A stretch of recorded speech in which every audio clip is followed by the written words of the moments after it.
Ziggity zig back with the Friday Faff, and it's not a adventure of Griff. In fact, Adventures of Griff may just turn into a subset of the Friday Faff, mostly because I don't like the icon that I made for it, and I kind of like the new one, but mostly also because of the fact that there's going to be a lot more input, because Griff telling his own allies good luck because he doesn't hit shift enter. Incompetence! That's right. Our friend has been watching the channel for quite some time and watching a lot of our Lime Not Lemon stuff, is now playing Starcraft as well, and is just trying out some stuff. Neither of them managing to hit shift, because what they're doing right now, this is actually one of the first games that Incompetence managed to play. No mouse is kind of crippling it. No mouse. That's right. I think he's on a trackpad at this point. So here's player 3 and here's player 4. These are the two Zerg players, so what we'll do is we'll just get rid of those. And we'll just watch and see what Griff and Incompetence do. We gotta think of some sort of nickname going on there. But anyway, you probably mentioned, you see Incompetence come through as Grant, because he is actually pretty heavy on the Twitter, and we use a few Twitter feeds if you watch that kind of thing, if you're into that kind of social media and whatnot. But at the moment, let's have a look at Unix and Incompetence. I'll have to, but that was never mentioned. So there's apparently a lot of chat going on here. And so this is just a 2v2 that they decided to play against, I believe, hard opponents. Might have been very hard, but I don't know. So Griff goes out for the first little bit and manages to find... There's the Zerg opponent. Don't really care what the name is. So I managed to choose a game that had two different races, because it was kind of weird going in and looking at it. It was like Protoss and a where they both played Protoss, and they were up against two Protoss. So we're just going to call it the Protoss and the Zerg, and we'll just see what happens there. Now, of course, if you have a quick look at the EPM, booyah! Sorry. Alright, so what is effectively happening here is, I cannot see... Ah, there we go. So, Duckeye Griff is red, Incompetence is blue. The colors don't match up. Because... Oh, I see, it's green. So let's go over to Griff's. There's Griff's. Yeah, okay, so it's got to be on the green. Well, that's sort of annoying. So I can have it properly if I do it like that. Now, we'll just keep it on Grant's view for now. But the sweltering EPM of 7 probably has quite a lot to do with the fact that Grant is doing this on a laptop with no external mouse. Now, usually, even when I play on a laptop, I try to get an external mouse. So Grant did actually move up to that point. So this is the first one. This is actually the second game that he played with Griff. I think he's going through the campaign at the moment. So we got 4 Zerglings and a Zealot up against a Marine. Griff not really getting much in the way of... Ah, there we go. So there's a little bit going on. So a pretty basic gate opening there. Grant moving into a double barracks, which is pretty cool. Getting a lot of gas for 2 barracks, and you probably want a reactor on there with the amount of gas that you're getting at the moment. The hidden supply depots way over on the other side, you usually want those using those as your ramp, as they are quite handy. But in this case, not so much. So walling off, definitely not something that you learn in the first game, especially not... Yeah, okay, that's I'm just going to stop making fun of that. But Griff deciding to go with a +1. Intriguing maneuver, whatever, don't care. Grant's still getting a fair amount of Marines, so just getting that initial strength out there is probably the best idea. Now, what kind of thing can I look at? I can look at army, production units lost, spending, income. Income's not so bad, because really, you know, Grant's keeping up with the opponents right there. And Griff having a hard time with that, but mostly focusing on the gas at the moment. Or, sorry, the minerals at the moment. But as far as units go, look at that. Definitely way out in front as far as production. But Grant staying ahead of the 2... Oh, no, I keep doing that, of the 2 AIs. Griff taking this tower, just the second tower down here. Now, which map is this? The problem with the 2v2s is I have no idea what I'm looking at here, which is why our 2v2 matches don't always go all that well. But what we're looking at here is just kind of just massing up as much as we can at the moment. As oh man, maybe it's not hard. Maybe it's medium. Are these mediums? They might be mediums, but another layer on its way down. So yeah, it kind of looks like there's just some. Not too much business going on down here. It's just, yeah, that's a pretty small force, though it does look like they are... Ah, yeah, there we go. So they're all working kind of together at the moment and just kind of getting all their units all at the same way. But I think the 3... it will be some pretty sweet +1 when that finishes. No chrono being spent... Chrono being spent to get 1-1. So Griff's spending all of his chrono into getting upgrades and deciding not to do anything more in the way of, oh, you know, units. Oh, there we go. Okay, we had 2 more gateways on the go back here, so that's cool. 2 pylons to power that entire front base. There we go. Grant finally getting some tech lab research so the Marauders can start pumping out, and there is a double factory. Not entirely sure what the double factory is being used as, but let's see how the remains of this are going. Quite a lot of upgrades going on. A +1 concussive shells and combat shields. So definitely looking for some heavy Marauder play here on the part of Grant. Probably used to that from the from the campaign. But here comes the AI, and the AI looks to do a little bit of a mash here. However, there are enough ranged units up here on the top with the amount of the Marines taking out these units, and here comes a few more units here from Griff, but Protoss player is definitely toast. These roaches are proving to be slightly more difficult to get rid of, but Griff doing a pretty good job there of warping in some zealots, which are very good against those roaches just because they tank so much damage. So a little bit of a loss there, mostly for the AI players, and a few units lost for Griff, but luckily Grant was also sending his units over here to this area from up here, so making sure that we've got everything mostly, except for this guy, rallied over here to the main area. But it looks like a tank there, so perhaps Thor. There's an armory, and yes, it possibly is going to be a bit of a Thor. So there is another tech lab, so we're going super tech lab at the moment. I think Grant will probably want to have quite an amount. Definitely want to start churning out some units here, because his fortunes are getting pretty high up there. In fact, I'm going to take another quick peek up here and find out what we've got on. Resources are. That's the other thing I want. So, yeah, the computer, the AIs are not utilizing theirs at all. Griff, definitely with the highest supply at the moment, 5474, with Grant at 3151.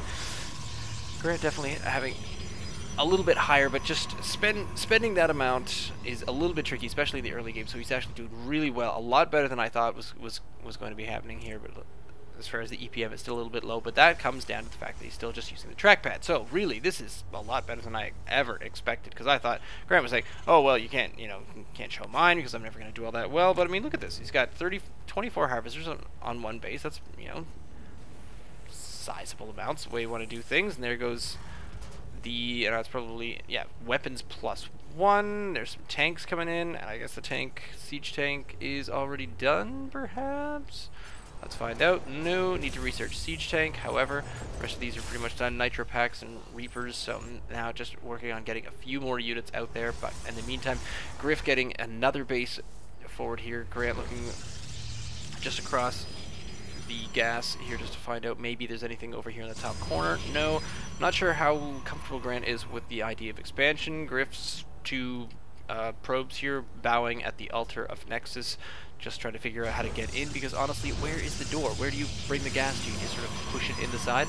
There's a small wall of gateways there for Griff. It's a good way of walling things off. And then a Templar archives over there, so I guess he's going to move into some kind of an Archon play. Grant, meanwhile, sticking to the tech lab type of play, doesn't see a starport just yet. Actually, starport with a tech lab, so not really interested in any kind of just and M. This is going with a upgrade vehicles 1. I'm not sure how exactly Grant's gas is going. He's got 3 in each, but effectively, there's an expansion go down by Grant over there, which is great, because that is going to allow him to gain more gas, since this is a pretty gas heavy build. Here comes an Overlord, but still not all that interested in seeing what's going on. There are some Hydralisks now, so here comes a large mob.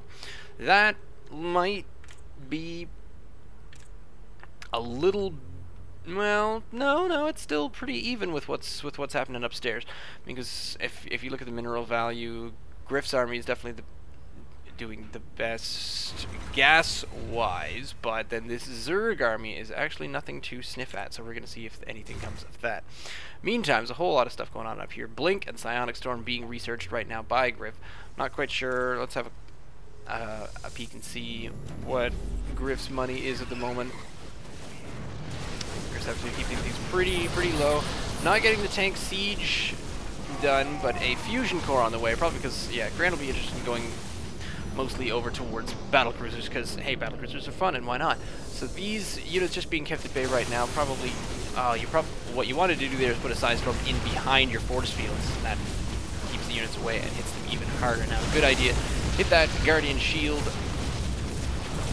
just for those units, because these are 100% range that are coming in, and not a single Zergling to be had, and a couple of other units there, and that pretty much cleans that up. Siege Tank was researched. I wasn't even paying attention. There comes the robotics base. So Griff basically just started sitting on a number of bases, trying to get as many things as possible.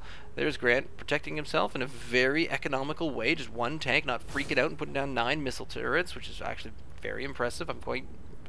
Again, I'm really pleased to see this. This is going exceedingly well. Here's a few units down here for Griff with some sort of, I guess that's a proxy pylon, a forward pylon of some sort, but here comes another massing army over here with some Mutalisks, some Infestors, and an Immortal.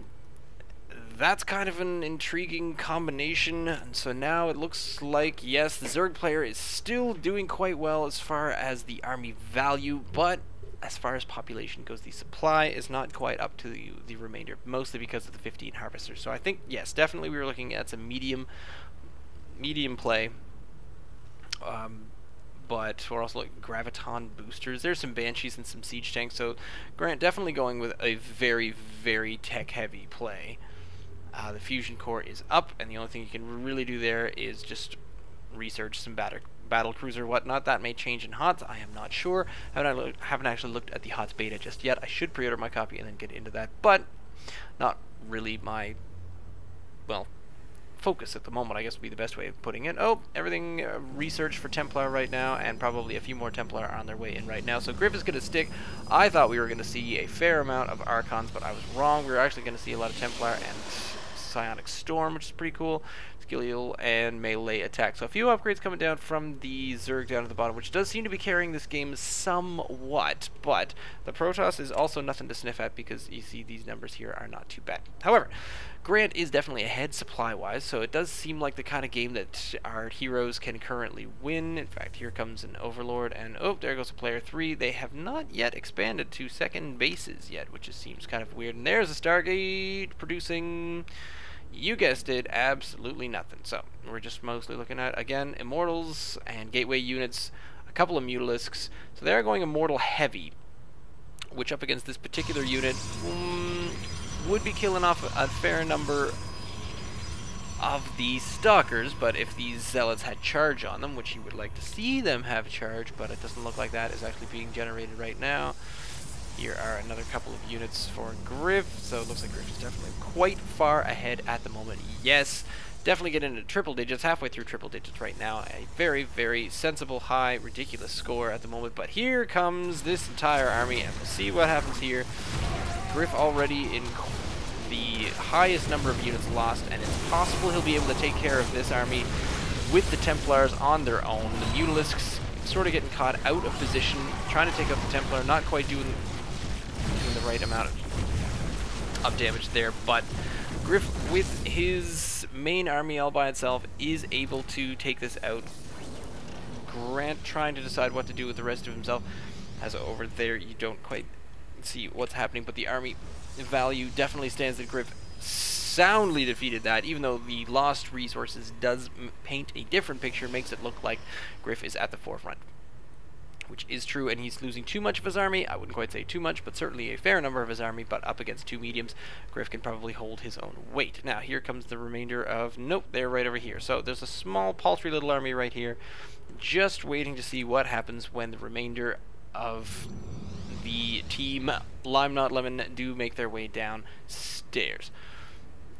So we do have the tanks with siege tank ability, the remainder of gateway units, and some pretty interesting little Templars, and they also have feedback, draws all energy, but of course when you're going up against things like this, the only thing I think with energy on the field is Infestors. I don't see really, there were some sentries from earlier, but it's not really a heavy energy play. The Zerg is finally getting around to expanding, not actually bothering to get any additional drones or droning up for the two bases. Griff's got an observer right there, which is a pretty fortunate situation. Now here comes this probe, and it is not going to last long. And oh, it's trying to bait these units, which can't see it because it's there behind that little wall. And these units here basically just standing, waiting, standing. Another starport, Terran ship levels, more gateways on their way in. I can't even count how many gateways there are right now. Definitely quite a lot here. These Banshees, cloaked Banshees that Grant has already, but it doesn't, I wouldn't even wager that there is anything down here that can detect either. No, I don't see an Overseer. I do not see a Spore Crawler. Grant could walk in here with these Banshees and just absolutely lay waste to these bases. Griff should probably turn these all into gateways, but having decided to gain the gold base, this is pretty much ensuring Griff's continued ridiculous amount of income. Not quite as ridiculous as Grant, who is now already at Facebook money, and pretty much the almost equivalent of that in gas. Now, if you'll see, Grant is actually almost supply blocked right now, and there are no supply depots on the way. Here come the armies to bump into each other once more and smush their parts together. That's right. It looks like a Guardian Shield is probably going to take out most of that. No snipe on that, but a few more Templar Storms right at the forefront, taking out possibly more Zealots than anything else, throwing down storms and running straight through them, which is kind of the Benjamin Franklin method of Starcraft play. If, in fact, your only unit that you could produce was a kite. So Griff follows the remainder of his army down here and just pretty much is ready to defeat what is left of these two armies, having remained at only 36 to 35, yeah, about 36 to 40 supplies this entire time. There come the Archons, just warping in. In the meantime, back home, Griff working on +3. There's a bunch more units being thrown in from larval state. Grant figuring out the cloak button and moving in a large cloaked army of Banshees, and there come the siege tanks to either mop up or defend. But as far as the army value, it's definitely a one-sided story up against two medium.